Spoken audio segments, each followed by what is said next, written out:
Ahora nos encontramos con el stand de noveno A en la Unidad Educativa General Oriol Alfaro. Ellos han hecho un sinnúmero de proyectos en la materia de matemática.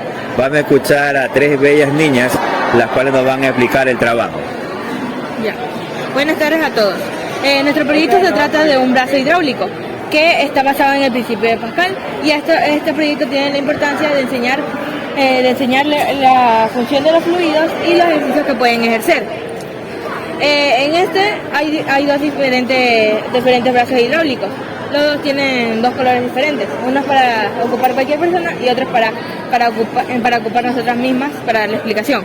Por ejemplo, acá el turquesa es la parte superior del brazo, el amarillo es la parte inferior del brazo que mueve toda la parte de arriba, la naranja es la garra y el verde lima es la rotación. Esto todo pasa por el principio de Pascal, que pasa por la fuerza que pasa por cada una de las jeringas y de las mangueras. A continuación, una de mis compañeras, que es Doménica Cañar. Ya, los objetivos. El objetivo general: la construcción y operación de un brazo mediante un sistema hidráulico, utilizando las herramientas, medidas y cálculos necesarios para demostrar que utilizando el principio de Pascal se puede formar un brazo hidráulico que nos facilite el acceso a objetos a distancia. El principio de Pascal nos dice que un cuerpo sumergido en un fluido experimenta un empuje debido a la fuerza que ejerce gracias al peso del volumen del fluido.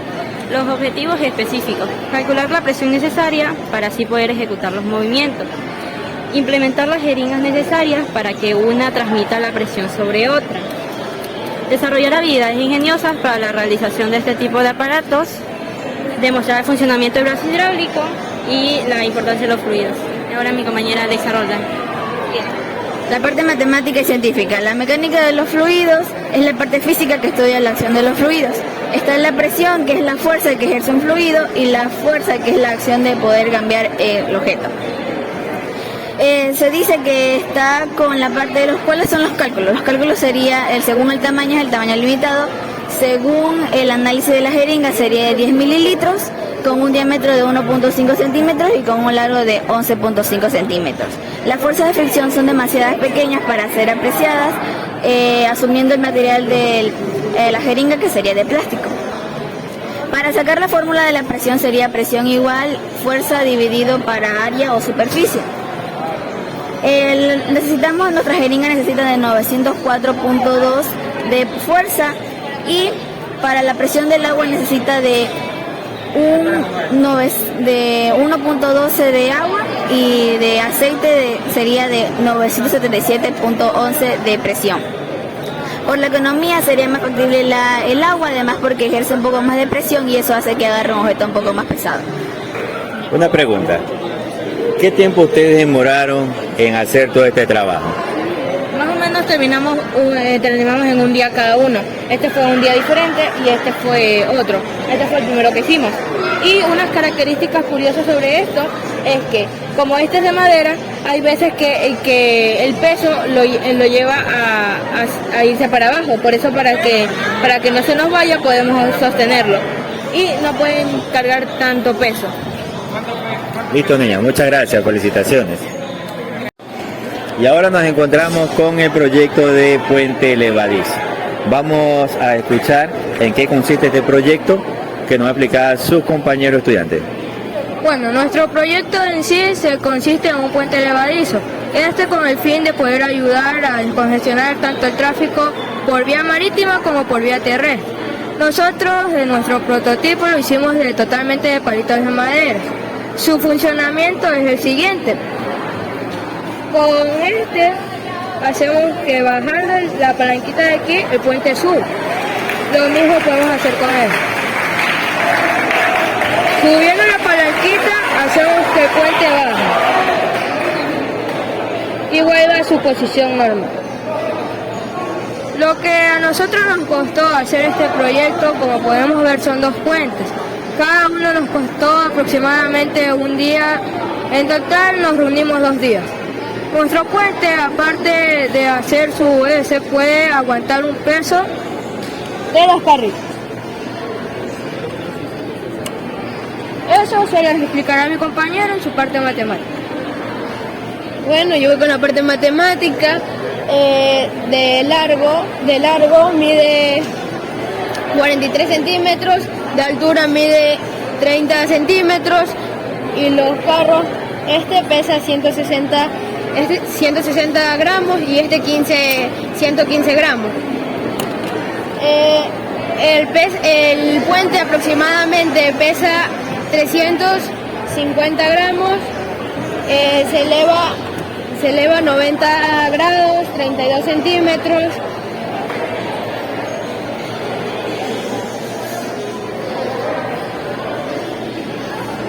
Bueno, ese sería toda la parte matemática. El puente en sí sirve para que los barcos, embarcaciones y demás puedan pasar debajo del puente. Esto sería una gran ayuda, ya que algunos barcos se tendrían que dar algunas vueltas para poder cruzar. En cambio, con un puente levadizo es más fácil de que puedan cruzar por abajo, por la parte de abajo. Este puente puede soportar un peso de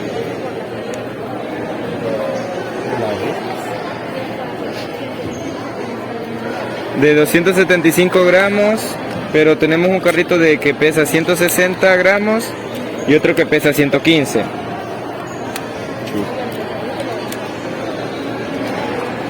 Este pesa 115 y el de acá pesa 160 gramos. Ahora nos encontramos con el tema del ascensor de cartón. Vamos a escuchar a las compañeritas que nos van a explicar en qué consiste este proyecto. Ya. Para que el ascensor pueda ascender y descender, procedemos a pegar un pequeño motor y arrastrar los cables hacia la parte de abajo, donde van a haber pegados 3 pequeños barrotes de cobre. Como siguiente paso ponemos un pedazo de cartón y ahí le pegamos 2 pequeños más pedazos de barrote, donde hará la función del tope para que el ascensor pueda subir y bajar y pueda pasar la corriente. Luego los cables los pegamos a estas pilas con su respectivo portapilas para que la corriente pueda pasar y el ascensor pueda subir y bajar. Ahora, sabemos que un ascensor, si nosotros subimos, nos vamos a sentir un poco más pesado de peso, pero si nosotros llegásemos a bajar, nos vamos a sentir un poco ligero de peso. Pero si se llegase a dañar el ascensor, los cables que conectan para poder subir y bajar, ascender y descender, nos vamos a sentir ingrávidos. Esto quiere decir que nos sentiremos sin peso. Bien, como nuestro ascensor mide 40 centímetros, dividimos cada piso para 20 centímetros. Para que el ascensor pueda subir al primer piso se necesitan 60 milisegundos y para que suba del primero al segundo piso 18 milisegundos, porque se demora menos en subir al segundo piso. Esto es porque la cajita mide 13 centímetros, entonces solo de los 20 solo sobrarían 7 centímetros y ahí serían los 18 milisegundos. Y para que suba completamente serían 78 milisegundos y para que sube y baje sería 1 segundo con 10 milisegundos, ya que al momento de bajar el ascensor cae. No es como un ascensor normal que tiene una fuerza que les hace tener una presión para que el ascensor no caiga. Y como este es de cartón, no sucede lo mismo. Listo, muchas gracias, niñas. Ahora nos encontramos con el proyecto del pulsómetro. Vamos a escuchar cómo funciona dicho proyecto. Buenas tardes, profesor. Le vengo a presentar mi proyecto de matemáticas, el cual es un pulsómetro. Le voy a mostrar los materiales que utilicé, el proceso que hice para recibir mi proyecto y la parte matemática y científica. Bueno, el proceso que utilicé, antes que todo los materiales. Utilicé madera, portapilas, alambre de cobre y también pilas. Ok, el proceso. Primero cortamos la madera, o haciendo una base de 30 centímetros por 14.5 centímetros. Los laterales con una altura de 7,5 centímetros y de ancho 3,4 centímetros. El alambre tiene un largo de 50 centímetros.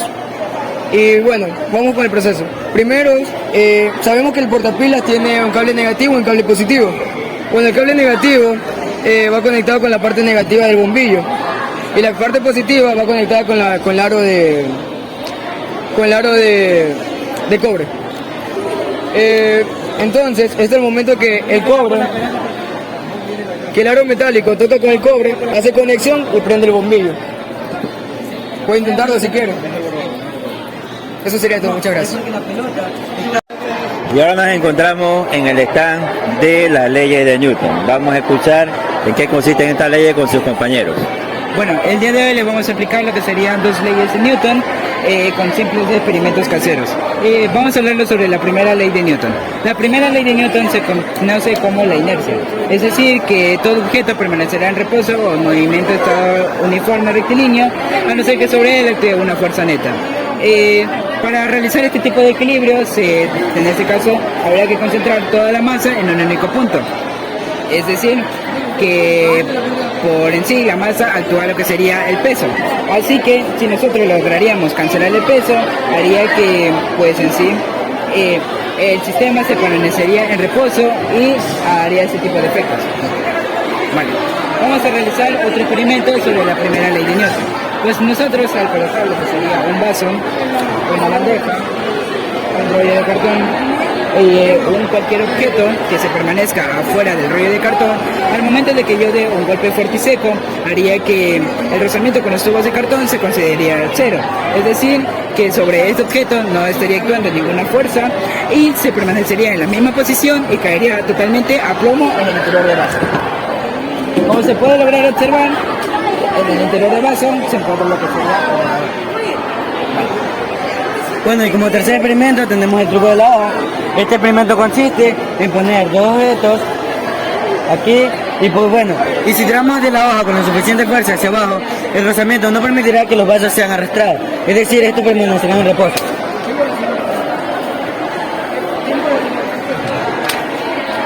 Ya bueno, y el experimento 1 acerca de la segunda ley de Newton. Si una primera ley de Newton nos explica qué es lo que sucede en un cuerpo en ausencia de fuerza neta, en la segunda ley de Newton nos explica qué es lo que sucede en un cuerpo si actúa una fuerza neta. Si actúa una fuerza neta. Esto quiere decir que, por ejemplo, la aceleración. En un cuerpo, si se recibe aceleración, esta va a ser directamente proporcional a la fuerza, inversamente proporcional a su masa. Esto quiere decir que, por ejemplo, si tiramos de este carro con esta masa, se vendrá una aceleración. Ahora nos encontramos con el proyecto de matemáticas sobre la energía infinita. ¿Qué nos puede indicar sobre este proyecto, caballero? Bueno, la energía infinita consta de que el imán tiene energía girando constantemente, lo que quiere decir que estas platinas, llamadas conductores, pasan esta electricidad por los cables de cobre, haciendo que la parte interior de la boquilla tenga electricidad y por último, haciendo que el foco encienda.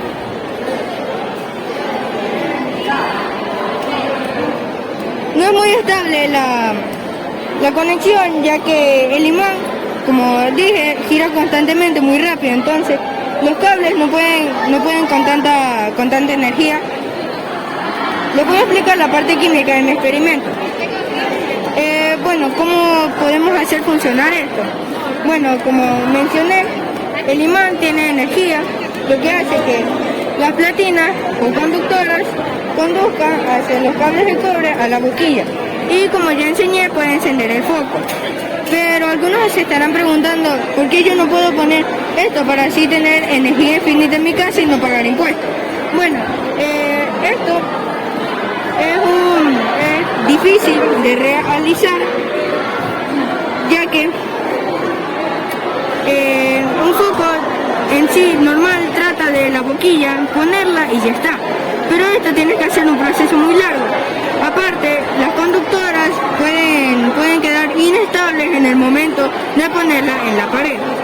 La parte matemática es que la tabla en sí de ancho mide 2 centímetros, esta parte 18.5 centímetros, esta parte 27 centímetros y por último esta parte 19.5 centímetros.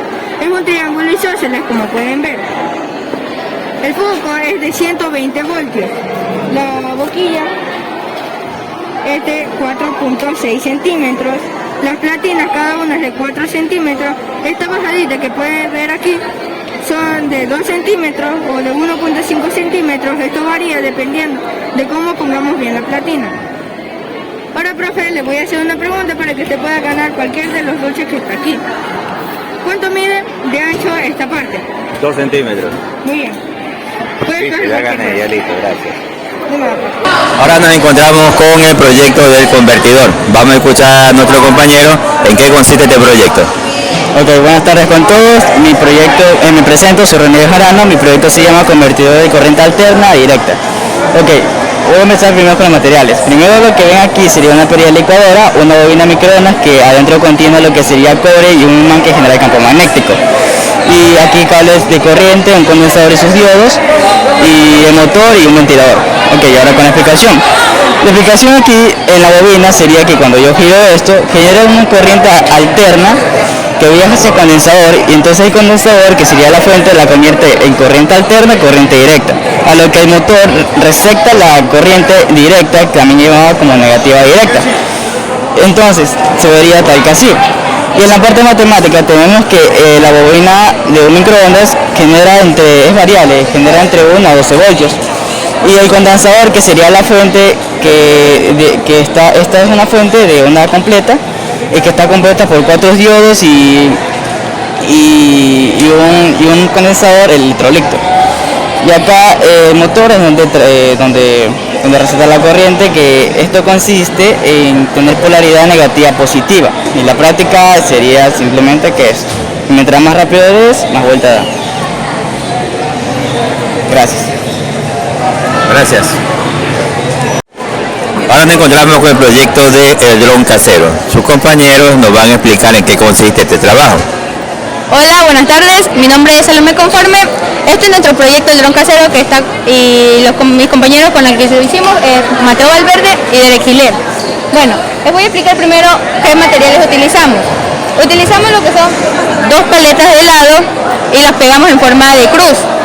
Después hicimos orificios con ayuda de un taladro, la cual nos resultó difícil porque se nos partían los palitos a la mitad. Entonces encontramos un método para poder hacer los orificios y así nos quedó. Lo que hicimos después fue ingresar los pequeños motores que son especiales para este tipo de objetos voladores. Lo que hicimos después fue asegurar sus hélices con la ayuda de un desarmador. Bueno, después de que hicimos todo eso, aquí viene la parte en la que desarmamos un carro control remoto para sacar su placa y también utilizar su control. Bueno, aquí viene la explicación. Sacamos su placa y hacemos la alineación y corriente de acuerdo a sus polos, que son positivo,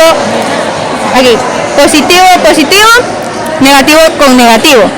Y aquí es alterno, porque viene positivo con negativo, negativo con positivo. ¿Para qué? Para que el movimiento de hélices no sea igual al momento de elevar. Por ejemplo, con este va a hacer que las hélices giren a la izquierda y a la derecha, que es lo que le va a permitir que el dron se eleve.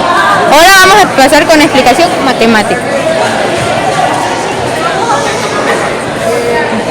Buenas tardes, yo soy Derek Giler y yo les voy a hablar sobre el dron casero. La parte matemática en este proyecto sería la conexión de las hélices con la placa. Una conexión es un conjunto de componentes eléctricos que transportan una corriente eléctrica mediante una trayectoria cerrada. En este caso, el dron, las hélices se conectan a la placa. Como podemos ver, este cable negro es negativo y el blanco es positivo. En este caso, el rojo es positivo y el azul es negativo. Conectamos positivo con positivo y negativo con negativo para que esta hélice vuele a la izquierda, mientras que el otro conectamos negativo con positivo y positivo con negativo para que estas hélices vuelen hacia la derecha, y así que el dron pueda volar con más altitud.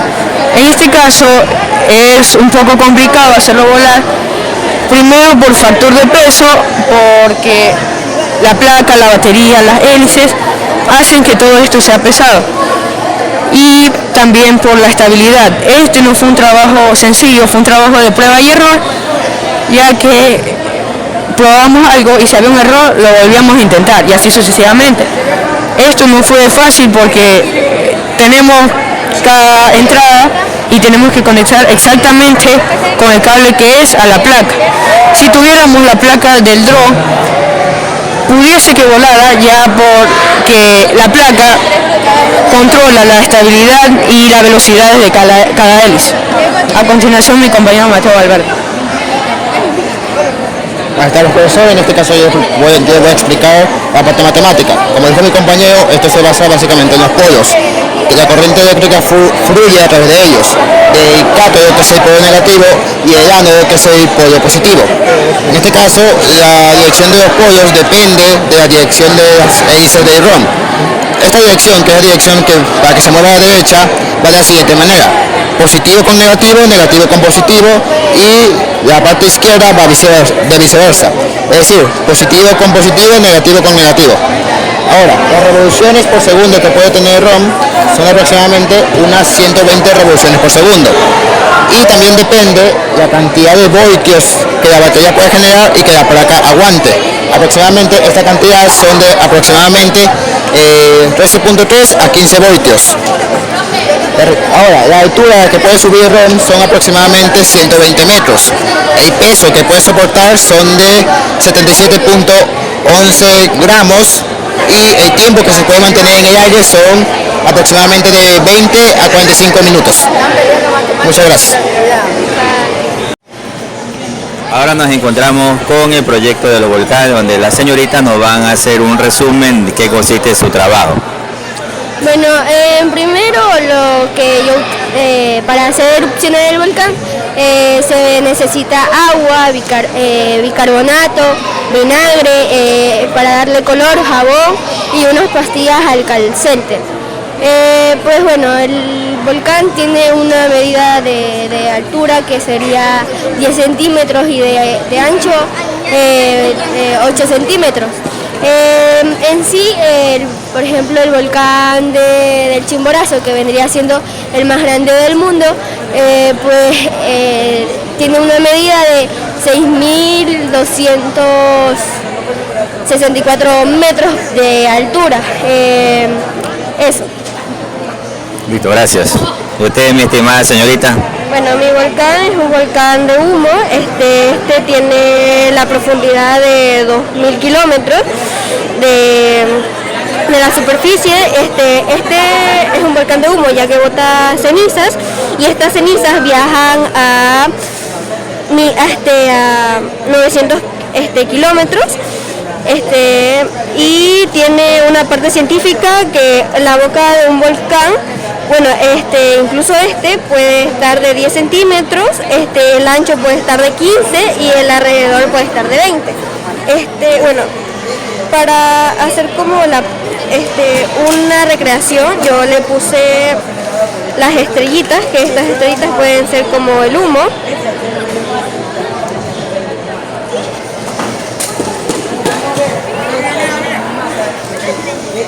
Y esto haría que saliera como el humo de una explosión del volcán.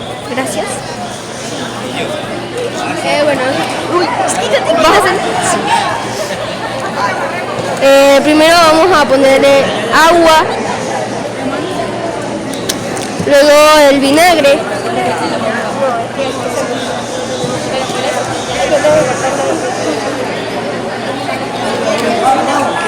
y pues bueno, ahí ya está erupcionando porque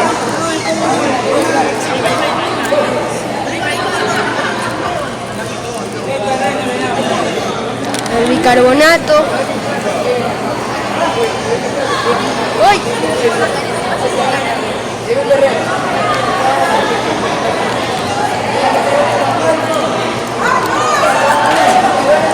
La pastilla.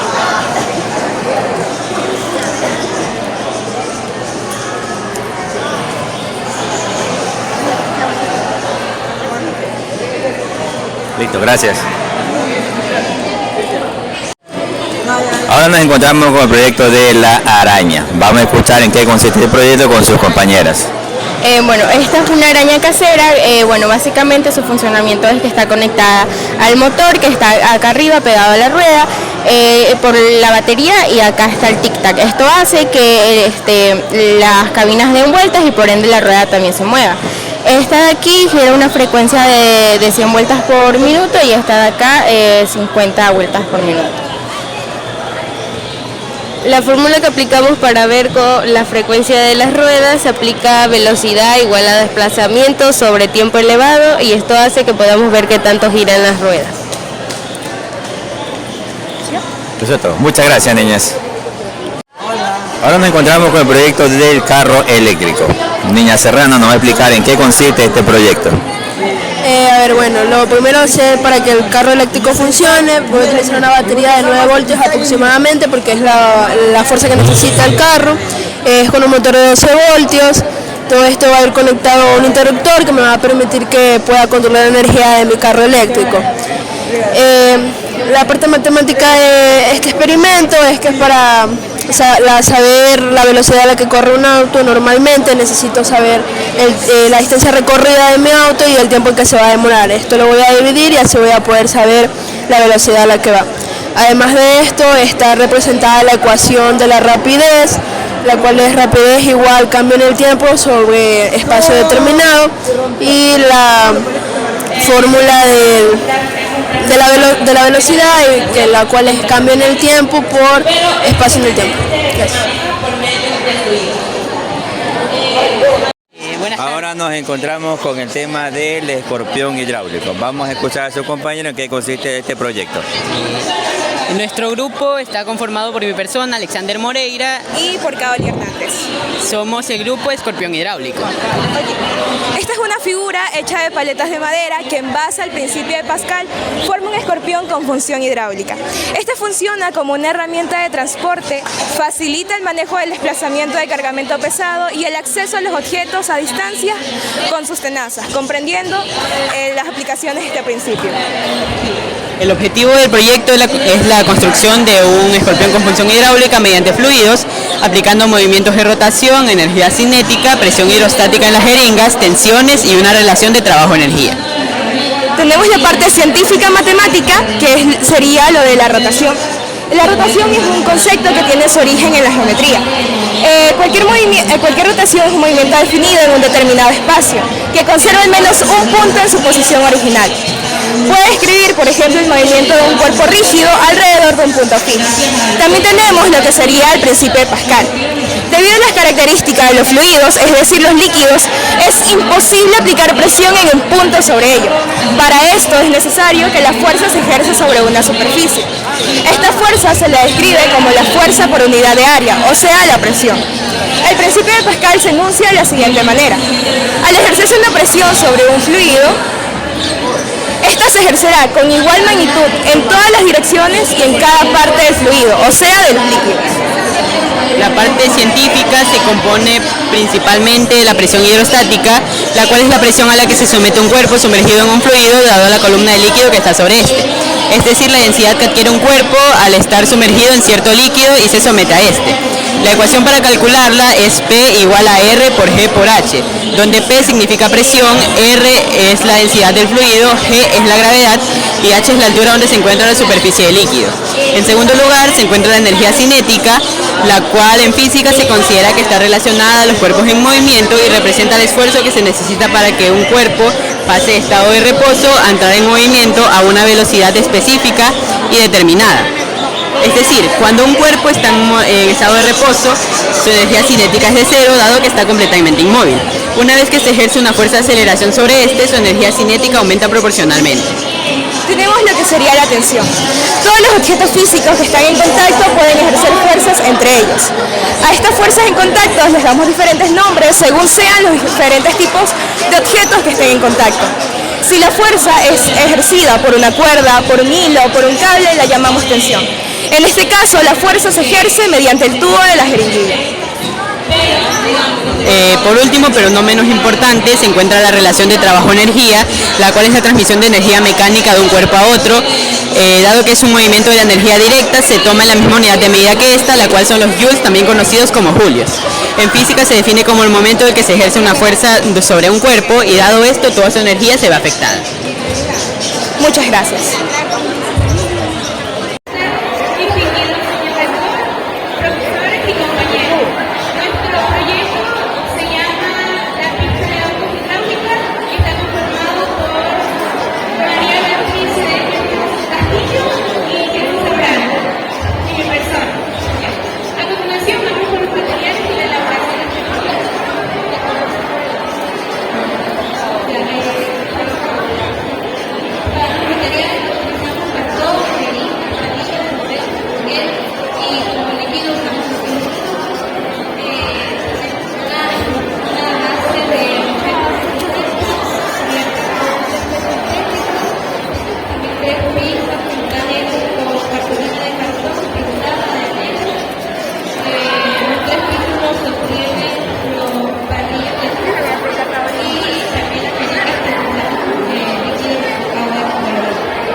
cueva. Este proyecto está diseñado básicamente hidráulico, que es el sistema Pascal. Es una ley usada por el físico y matemático de Pascal, que establece que la fuerza ejercida en la superficie de un fluido reposo e insensible hace que ésta se transmita en todas las direcciones y puntos de esta sustancia, haciendo que las tasas bajen y suban.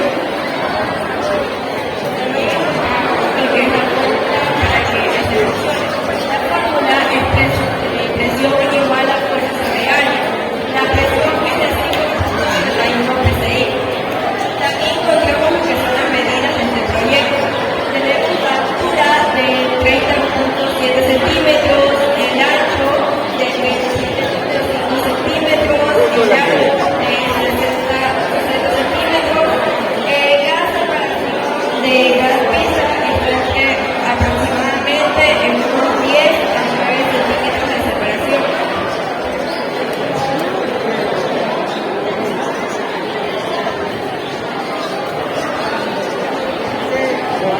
Al momento que cada rampa baja forma un ángulo de 50 grados de inclinación, que al momento que la rampa sube baja tarda entre unos 5 a 6 segundos en subir y bajar. Gracias.